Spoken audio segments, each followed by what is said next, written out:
বন্ধুরা, সেভার শব্দে পঞ্চম লেটার হচ্ছে আর। আর ফর রিডিং বা পড়া।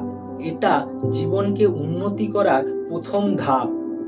আপনি যদি জীবনে সর্বোচ্চ পর্যায়ে সাফল্য অর্জন করতে চান, তাহলে আপনাকে পড়া শুরু করতেই হবে।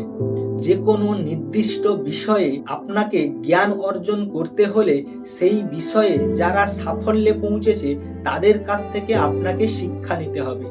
কোনো কিছু সহজে পাওয়ার উপায় হচ্ছে সেই রাস্তা অনুসরণ করা, যে রাস্তা অনুসরণ করে বিভিন্ন ব্যক্তিরা সাফল্যের চূড়ায় পৌঁছেছে। জীবনে যে কোনো কিছু বিষয়ে আপনি যদি জানতে চান, তাহলে সেই বিষয়ে আপনি অনেক বই পেয়ে যাবেন। তাই আপনি জীবনের যে বিষয়গুলো সম্পর্কে আরও জ্ঞান বাড়াতে চান, সেই বিষয়গুলোর সম্পর্কে বই খুঁজুন এবং পড়া শুরু করুন।